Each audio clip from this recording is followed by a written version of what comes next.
बिस्मिल्लाहिर्रहमानिर्रहीम अस्सलाम वालेकुम। Welcome to Fatima's kitchen. रोज़ रोज़ हम चना चाट और बल्ले खा के थक चुके हैं, तो क्यों ना कुछ मज़ेदार और कुछ नया चना चाट बना के खाया जाए। बहुत ही मज़ेदार और बहुत ही आसान झटपट बनने वाला ये चाट आपको बहुत पसंद आएगा। रशियन सैलेड भी बनाएंगे और चाट भी बनाएंगे और इंशाल्लाह अपनी वाह वाह करवाएंगे सबसे। बहुत ही आसान रेसिपी है। शादियों वाला चना चाट होगा और साथ ही उसके साथ रशियन सैलेड होगा, तो क्या ही बात होगी। अफ्तार पार्टी हो या फिर अपने लिए अफ्तार करवानी हो, बहुत ही मज़ेदार, तो ये रेसिपी आप झटपट बना सकते हैं। इंशाल्लाह आपको बहुत पसंद आएगी। तो चलिए जी, वीडियो स्टार्ट करने से पहले बस आपसे एक छोटी सी गुजारिश है कि अगर चैनल पे नए हैं तो लाजमी सब्सक्राइब कीजिएगा और बाद में एंड पे अगर वीडियो ज़रा सी भी अच्छी लगे तो लाइक एंड शेयर भी कीजिएगा। तो आइए जी, बनाना स्टार्ट करते हैं। यहाँ पे सबसे पहले चना चाट बना लेते हैं। उसके लिए मैंने 4 टेबल स्पून भर के केचप लिया है। किसी भी ब्रांड का आप केचप ले लीजिएगा। उसमें मैं शामिल करूँगी इमली की चटनी, जो कि मैंने ली है 3 टेबल स्पून। अगर इमली की चटनी ना हो तो आपने इसमें सिर्फ इमली का पल्प सिंपल सा वो इसमें आपने इतना ही शामिल कर देना है। 1.5 खाने का चम्मच यहाँ पे मैंने इसमें शामिल कर दिया है चाट मसाला, जो कि मेरा होममेड है और जिसकी रेसिपी मेरे चैनल पे मौजूद है। बहुत ही मज़े की ये रेसिपी है। और साथ ही यहाँ पे मैंने इसमें नमक शामिल कर दिया है आधा चाय के चम्मच के बराबर। यहाँ पे मैं आपके साथ 1 पाव के चन्नों की रेसिपी शेयर करूँगी, ठीक है, जिसको मैंने पहले से बॉयल करके रखा हुआ है। साथ ही यहाँ पे मैं इसमें शामिल करूँगी 1 मीडियम साइज़ का प्याज, जिसको मैंने बिल्कुल छोटा छोटा सा काट लिया है। चने और इसके लिए स्पेगेटी वगैरह मैंने पहले से बॉयल करके रखी हुई है, ताकि वीडियो जो है वो बहुत ज़्यादा लेंथी ना हो जाए। आधा कप ही यहाँ पे मैंने बंद गोभी इसमें डालनी है। बंद गोभी को भी आपने बिल्कुल छोटा छोटा सा काट लेना है और 2 मीडियम साइज़ के खीरे लेके आपने वो भी काट के इसमें डालने हैं। 2 ही मैंने यहाँ पे टमाटर लिए हैं। टमाटर का बीज अंदर से आपने निकाल के उसके छोटे छोटे क्यूब्स काट के इसमें डालने हैं। चूँकि ये चाट ठंडा खाया जाता है, तो इसलिए चनों को बॉयल करने के बाद आपने इसको ठंडा करके ही इसमें शामिल करना है। इसके साथ ही मैंने स्पेगेटी भी बॉयल करके रखी हुई है, वो 1 कप के बराबर है, वो हम इसमें शामिल कर देंगे। स्पेगेटी को आप कम ज़्यादा करना चाहे तो वो आपकी अपनी मर्ज़ी है, लेकिन बाकी रेशो आपने इतना ही रखना है। 1 कप ही यहाँ पे मैंने इसमें शामिल कर दिया है लाल लोबिया, और इसको भी मैंने बॉयल करके रखा हुआ था। अब इन सब चीज़ों को हमने अच्छे से मिक्स करना है।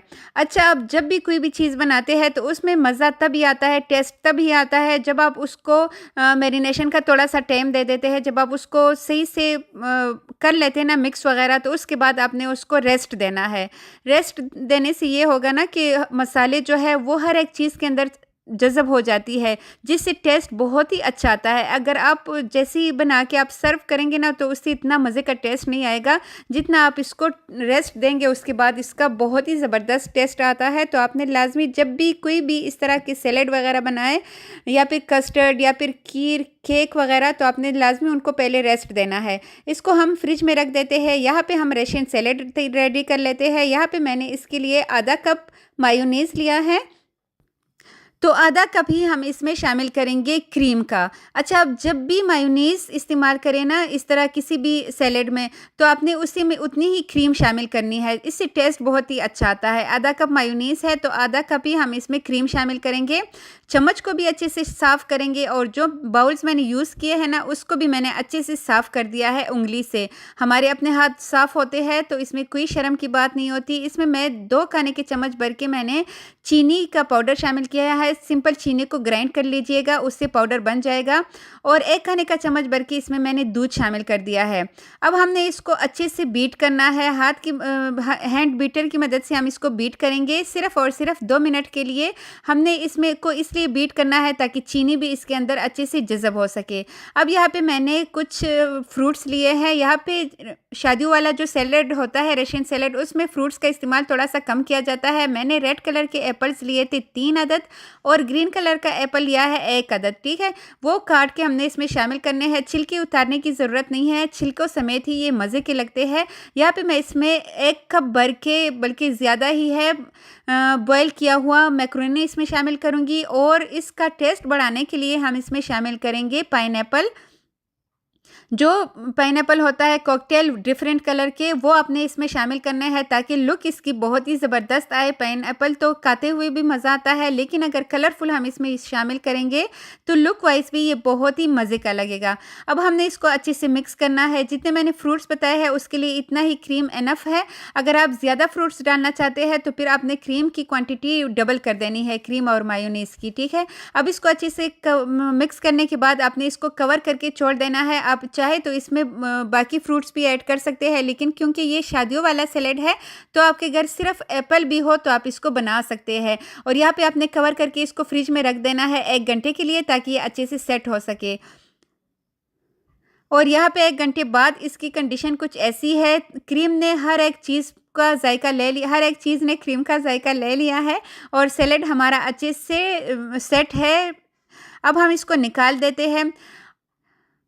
क्योंकि ये शादियों वाला सैलेड है, मैं बार-बार बता रही हूँ, तो आपने एक ही प्लेटर में इसको निकालना है। आधा आपने ये सैलेड डालना है और आधा ही आपने चना चाट इसमें डालना है।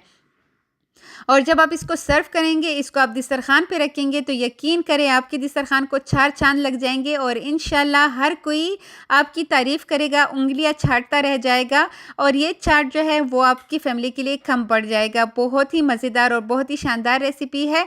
आपने लाजमी इस रेसिपी को ट्राई करना है। अपना फीडबैक मेरे साथ शेयर कीजिएगा। अपना ढेर सारा ख्याल रखिएगा। Thanks for watching. अल्लाह हाफिज़।